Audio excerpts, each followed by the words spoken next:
Hello students, welcome to the e-learning class. Today I am going to discuss the chapter 2, that is a form of business organization. In this chapter I will cover the topic that is the meaning of the forms of business organization, in how many parts it was divided, the business organization, and the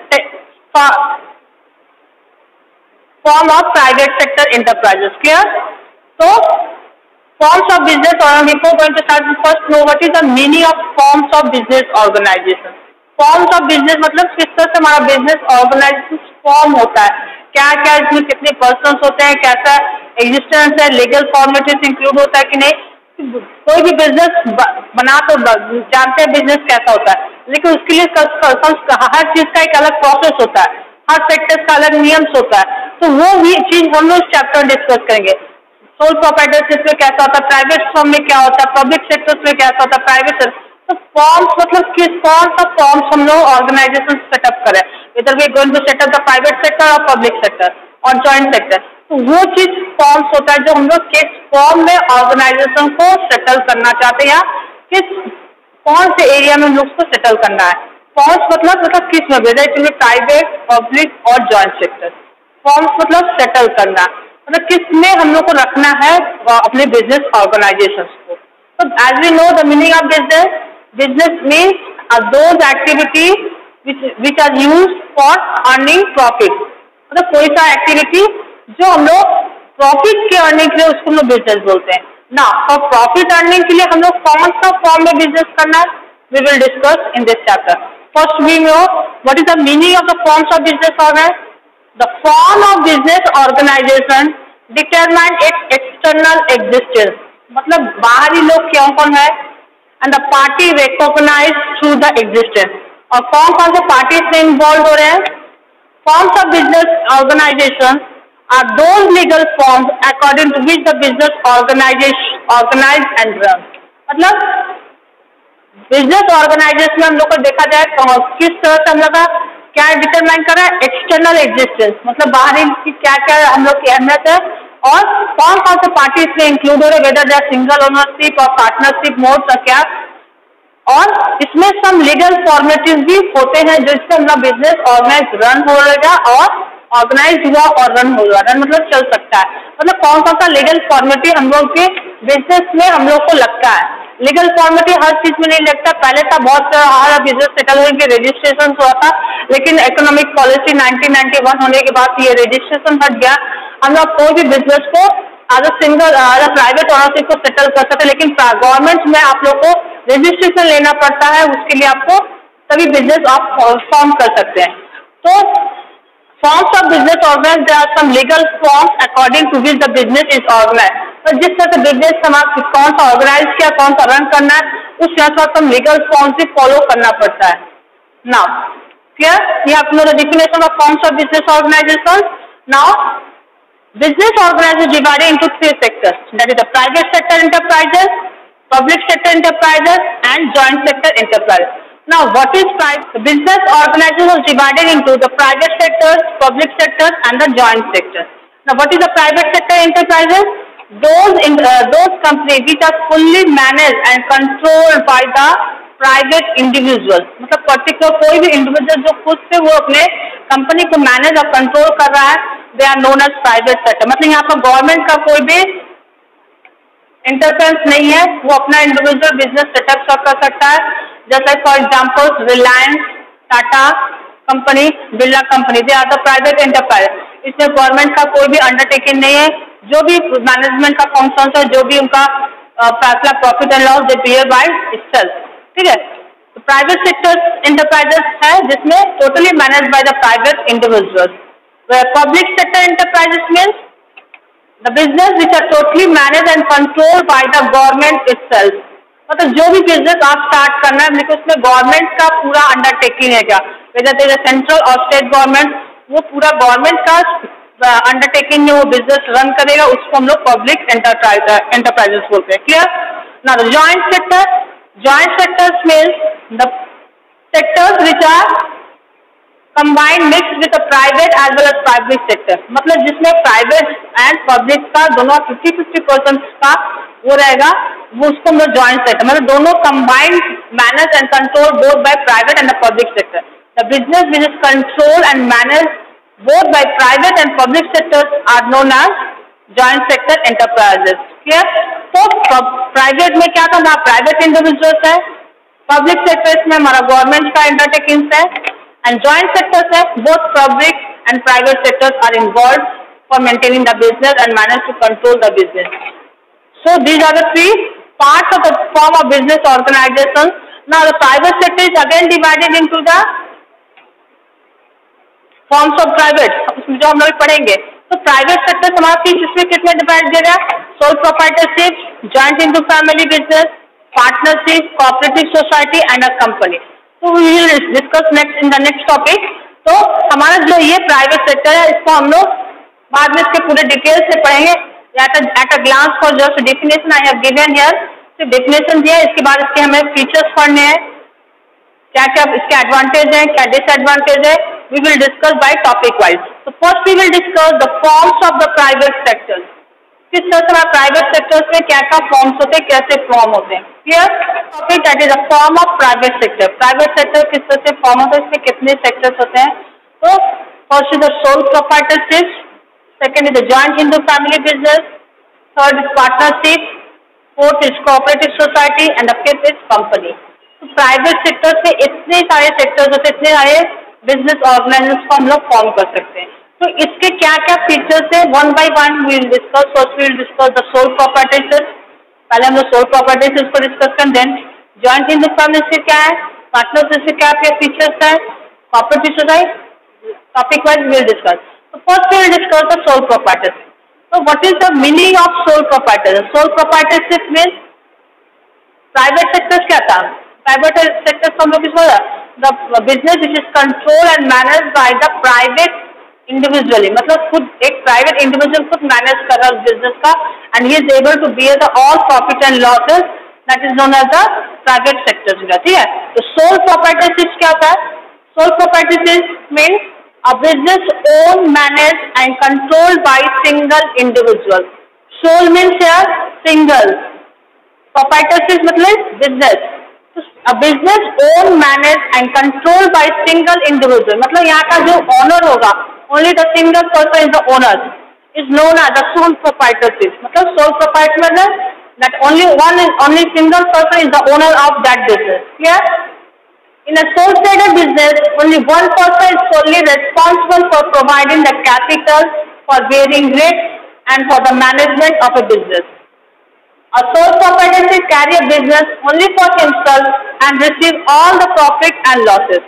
तो sole proprietorship हम लोग पहले से जानते हैं, जो small organization set करता है, मतलब जो as a single person who is forming the business, मतलब एक person सिंगल आदमी जो बिजनेस को फॉर्म कर रहा है, and he is the owner of the business.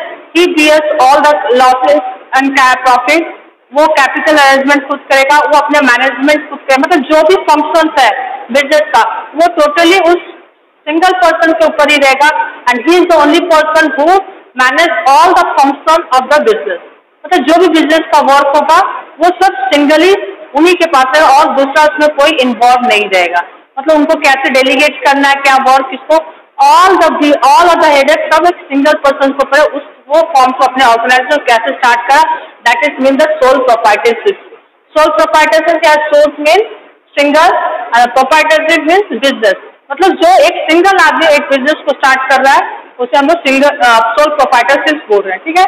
And he is the only one person who providing the capital. मतलब वही पर्सन जो बिजनेस स्टार्ट कर रहा, वही कैपिटल अरेंजमेंट करेगा, बेयरिंग इट मतलब वेदर देयर इज प्रॉफिट और लॉस वो करेगा, and for the management of the business, जो भी बिजनेस का मैनेजमेंट में क्या उसमें सुधार लाना है, कैसे बढ़ाना है, कैसे एक्सपेंड करना है, ग्रोथ करना है, that all depend upon the single individual.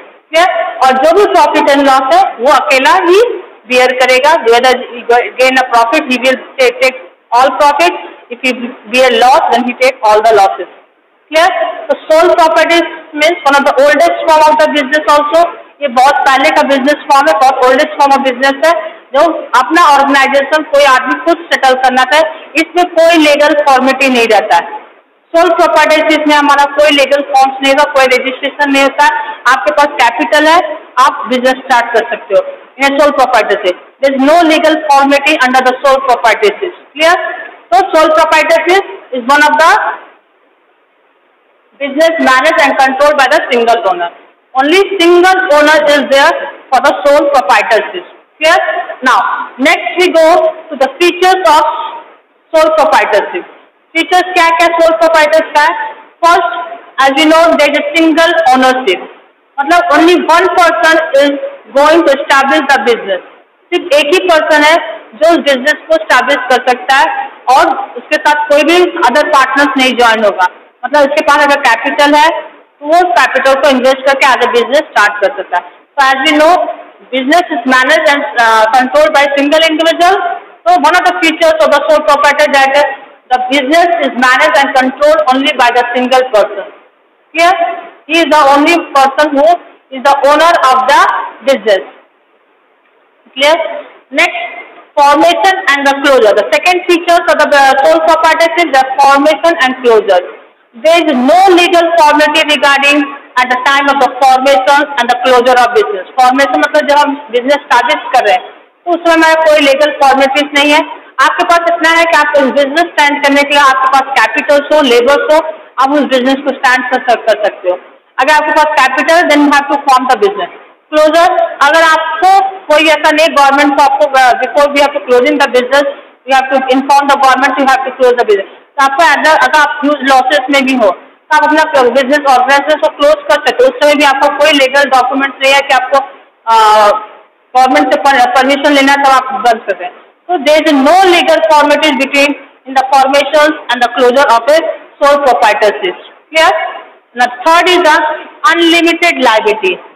Unlimited liabilities means debt.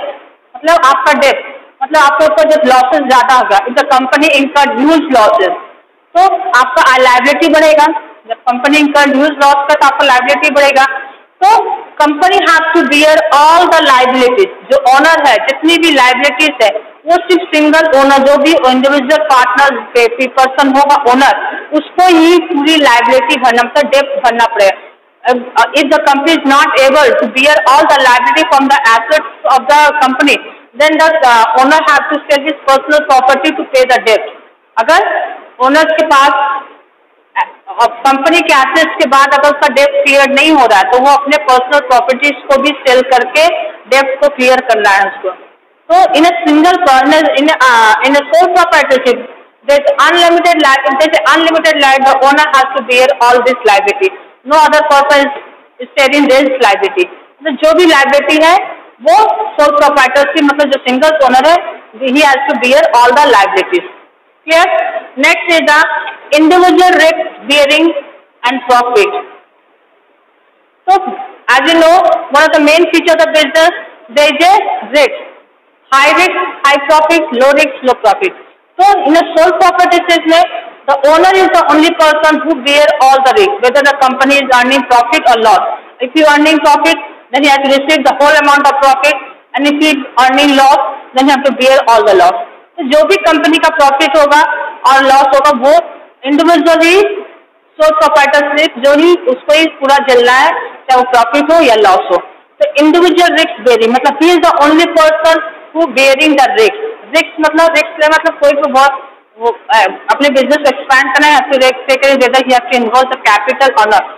इसमें मैनेजमेंट पर जो भी डिसीजन होगा इनका फाइनल डिसीजन रहेगा. ये इनको सोल प्रोप्राइटरशिप ही उस बिजनेस को फाइनल डिसीजन देगा. Clear? Secrecy one of the most important features of the sole proprietorship the secrecy. मतलब जो भी मैनेजमेंट का डिसीजन रहेगा, जो भी इम्पोर्टेंस है वो सीक्रेट रहेगा, वो किसी में आप शेयर नहीं कर सकते.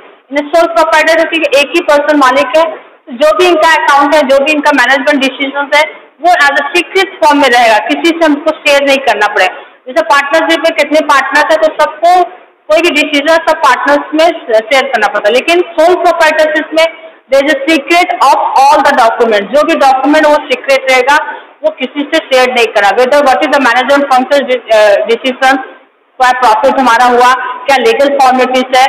So all the documents are kept secret in the sole proprietorship.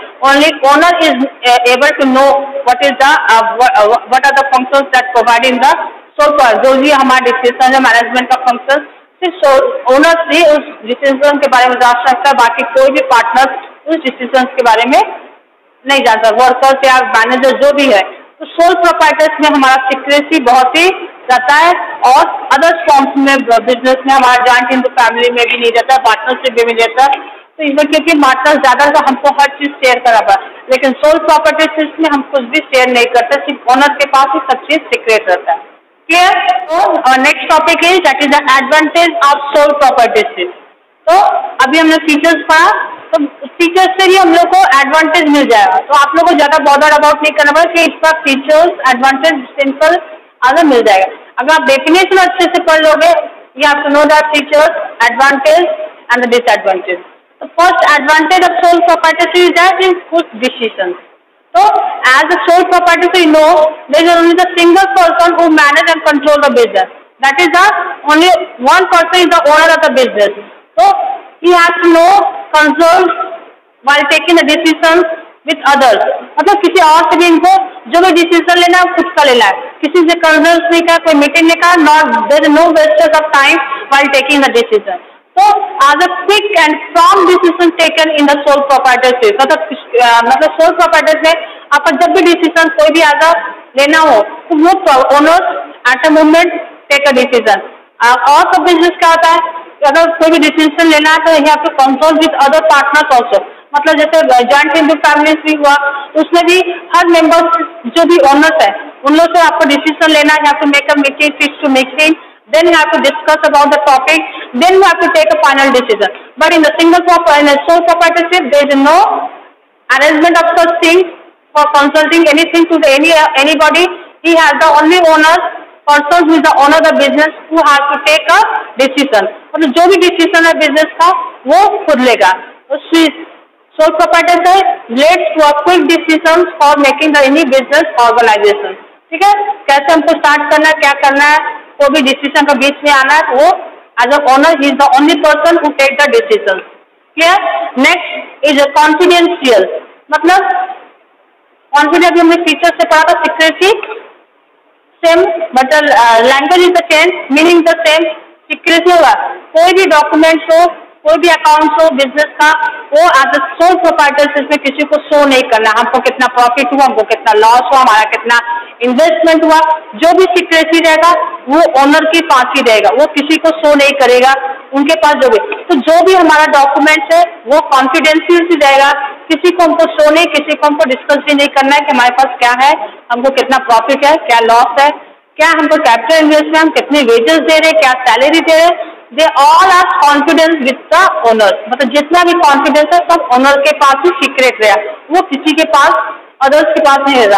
जो भी लीगल डॉक्यूमेंट्स हैं सब उनके पास ओनर्स के पास सीक्रेट है, किसी अदर्स के पास शेयर नहीं कर सकते। The second advantage of sole property that the all documents are kept secret and confidentially in the as a part of to the owners of the proprietorship। मतलब जो भी डॉक्यूमेंट्स है वो कॉन्फिडेंटली ओनर्स के पास रखा रहेगा, किसी को नहीं लेना मिलेगा नहीं। Clear? Next, easy to form and dissolve. This is also the one advantage of sole proprietorship as we read in the features of sole proprietorship also, that easy to form and dissolve. Easy to form, if you have a capital you can invest, you can set up the business। ठीक है, अगर आपके पास capital है you have to set up the business। There is no legal formalities in the sole proprietorship।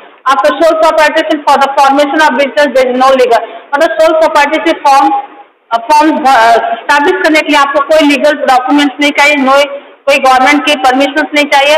If you have a capital you can set a business. Clear? And dissolve, for dissolving if he is not interested in doing the continue the business he will dissolve the forms also. मतलब sole proprietorship में वो कभी भी अपने business को form कर सकता है और कभी भी डिसॉल्व कर सकता है, वेन एवर ही वॉन्ट्स। मतलब जब भी ओनर चाहे अपने फॉर्म को डिसॉल्व करना चाहे वो फॉर्म को डिसॉल्व कर सकता है, और easy formation there is no legal documents to form the business organization in a sole proprietorship. Clear? Now next is a direct motivation. Direct motivation means here the single owner in a sole proprietorship is only single owner, तो motivate इसको खुद होना है कि वो अपने business organise कैसे expand करे. He does not have to motivate other people to expand and growth of the business. मतलब किसी और को नहीं एनकरेज करना है कि हमको बिजनेस को बढ़ाना चाहिए, हाथ टू वर्क हार्ड. मतलब आप खुद वर्क हार्ड करोगे then your business will be expand और ग्रो. अगर आप में मोटिवेशन रहेगा, ओनर खुद मोटिवेट रहेगा, तब वो अपने बिजनेस को एक्सपैंड करेगा. तो सोल प्रोप्राइटरशिप में डायरेक्ट मोटिवेशन, मतलब अगर ओनर खुद इटसेल्फ डायरेक्ट मोटिवेट होगा तभी उनका बिजनेस एक्सपैंड होगा. He does not have to motivate any other person to expand the growth of the business. Clear? Direct motivation मतलब वो खुद मोटिवेट होना है. Personal control. The again personal control में sole proprietorship only single owner. तो वो अपना जो भी कंट्रोल है कि हमको कितना प्रोडक्शन बढ़ाना है, कितना सेल करना है, कितना परचेज करना है, तो वो सब control as a single owner के पास है, किसी और के पास है. वो जिसका भी जो भी कंट्रोल है लेबर्स पर, वर्कर्स पर, वो खुद डायरेक्ट बोल सकता है, वो किसी और पर डिपेंड नहीं है. जो भी कंट्रोल है उसका पर्सनल कंट्रोल. वो कैसा चाहेगा, कौन सा वर्क इंस्ट्रक्टर, कौन सा मशीन यूज करना है, किस मेथड से करना है, तो all are under the control of a single owner. Only he is able to control all this things. Sole proprietorship में पर्सनल कंट्रोल भी one of the advantage of the sole proprietorship. He has control all over the production, sales and purchase. Clear? So these are the advantage of sole proprietorship. So our next topic is that is the disadvantage of sole proprietorship. So what are the disadvantage? हम लोग को क्या drawbacks है sole proprietorship का, हम लोग को क्या क्या नुकसान बता रहे sole proprietorship business में. So first point is the limited resources. How what means the limited resources? तो as a sole proprietorship business है, only 1% is the owner the business.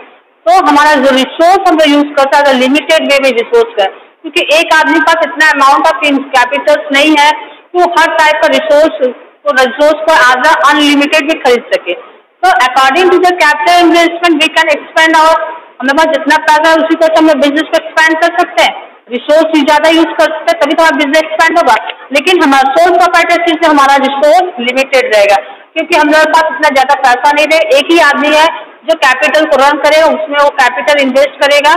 तो वो चीज क्या है, हमारा जो सोल प्रोप्राइटरशिप में है, तो हमारा बिजनेस का जो रिसोर्स है वो लिमिटेड है. वो हम लोग ज्यादा रिसोर्स भी नहीं यूज कर सकते. हमें लिमिटेड रिसोर्स में हाथ to make a perfect production और परफेक्ट जॉब. मतलब लोग लिमिटेड रिसोर्स में हम लोग को प्रोडक्शन को परफेक्ट बनाना है. और we does not have to make a wastage of resource, क्योंकि वो अकेला आदमी उस रिस्क को बियर नहीं कर सकता, इतना अमाउंट ऑफ रिसोर्स नहीं कर सकता कि वो हर चीज को खरीद सके और दे सके. क्लियर? तो first disadvantage of sole property that is equal the limited resources. Second, limited life span of business. Life of business मतलब सोल प्रोप्राइटरशिप का लाइफ ऑफ बिजनेस भी बहुत ही लिमिट है, मतलब कम हो सकता है. क्योंकि अगर बिजनेस जो आदत sole proprietorship has a single owner, has a single person who look over the business. मतलब एक ही आदमी जो business, suppose he has become ill और insolvent, then the half business become dissolve. तो उससे क्या होता है हमारा, अगर सपोज जो बिजनेसमैन है, जिस ओनर है, वो बीमार पड़ गया कुछ कारण से, कुछ वो इंसॉल्वेंट हो गया, डेथ हो गया, तो हमारा soul proprietorship business totally close हो सकता है. तो हमारा क्या होता है, लिमिटेड लाइफ, मतलब हमारा बिजनेस का भी लाइफ बहुत लिमिटेड है, वो ज्यादा नहीं हो सकता, क्योंकि as a single owner there is a limited life of business. Clear? Now third point that is unlimited liability. Unlimited liabilities means company का जो भी लायबिलिटी है वो ओनर को ही बियर करना है. As he is the only single person who manage and control the business, then he has to bear all the losses and liabilities and डेब्ट of the business. तो अगर वो अकेला ही जब वो प्रॉफिट ले रहा है तो लॉस भी उसी को लेना है. ठीक है? तो अगर उसको क्या करना है, जो भी अगर लायबिलिटी बहुत ज्यादा अनलिमिटेड लायबिलिटी हो गया, डेब्ट हो गया, तो वो अपना पर्सनल प्रॉपर्टी से भी उस डेब्ट को पे करना है. तो one of the disadvantage of the sole property that unlimited, मतलब ज्यादा डेब्ट सिंगल एक ही पर्सन के ऊपर ज्यादा भार बन रहा है. कैसे बन रहा है कि वही तो एक ही पर्सन है जो ऑल सब चीज कर रहा है, प्रॉफिट बियर कर रहा है, रिस्क लॉस बियर कर रहा है, रिस्क बियर कर रहा है, मैनेजमेंट फंक्शंस वही परफॉर्म कर रहा है. Then you have to face the unlimited liability, you have to face by the single owner. तो अनलिमिटेड लाइबिलिटी मतलब अगर उस पर्सन को सपोज ह्यूज बिजनेसमैन को ह्यूज लॉस हो रहा है अंदर सोल प्रोप्राइटरशिप में, then he has to pay his personal assets to pay the debt. मतलब अगर पर्सनल एसेट्स अगर जरूरत पड़ेगी तो उसको अपने पर्सनल एसेट्स बेच कर ही अपने डेट को देना पड़ेगा। Clear? Next point that the limited managerial skills. Limited manager skills means मतलब क्या? मतलब हम लोग जितना बिजनेस को एक्सपैंड, जितना हमारा कैपिटल है उतने हम लोग ज्यादा वर्कर्स ले सकते हैं। भाई किसी को वर्कर लेना है तो उसको सैलरी वेजेस लेना है, ऐसा नहीं कि हम उसको बस अपॉइंट कर लिए काम करा वर्कर। तो सोल प्रोप्राइटरशिप में हमारा मैनेजर स्किल्स भी लिमिटेड है क्योंकि हम ज्यादा पीपल्स को इन्वॉल्व नहीं कर सकते हैं। अगर जो सोल प्रोप्राइटर सपोज कोई बिजनेस स्टार्ट था तो वो 3 से 4 वर्कर ही रख सकते वो, क्योंकि उसके पास उतना हैसियत होना चाहिए कि उतने उस चीज को ये बियर कर सके, मतलब उसकी सैलरी वेजेस दे सके। उसके पास उसका अमाउंट ऑफ कैपिटल तो होना चाहिए ताकि वो उस कंपनी को आगे बढ़ाए, एक्सपैंड करे, ग्रोथ करे। तो जब हमारा मैनेजर स्किल भी बहुत कम है तो हमारा बिजनेस कैसे ग्रोथ होगा? हमारा बिजनेस भी उतना ग्रोथ नहीं होगा। तो अगर लिमिटेड वे मैनेजर स्किल भी हमारा बहुत लिमिटेड रहेगा क्योंकि हम लोग एक्सपीरियंस पीपल्स भी नहीं ला पाएंगे। हमारे पास जो लिमिटेड पीपल्स है उसी में हमको काम चला पाए। मतलब हमारा वर्क टोटल वर्क जो ऑर्गेनाइजेशन है एक दायरे के अंदर है, उसमें हमको पूरा वर्क करना है। You have to work according to their capacity. उस वर्क के अंदर उसको वर्क करना है। क्लियर? तो सोल प्रोप्राइटरशिप में हमारा मैनेजर स्किल डेवलप नहीं होता क्योंकि उसको वही वर्क करना, वो अपना न्यू क्रिएटिविटी वर्क अगर करना भी चाहे तो उसके लिए हमको न्यू मशीन, न्यू टेक्नोलॉजी चाहिए। तो वो सोल प्रोप्राइटरशिप नहीं बियर कर सकता। वो अपने जो उनके पास ह्यूज कैपिटल्स नहीं है, उनके पास लिमिटेड कैपिटल, तो लिमिटेड कैपिटल्स में अपना वर्क को परफॉर्म करना है। तो this is also one of the disadvantage of the limited manager skills. Clear?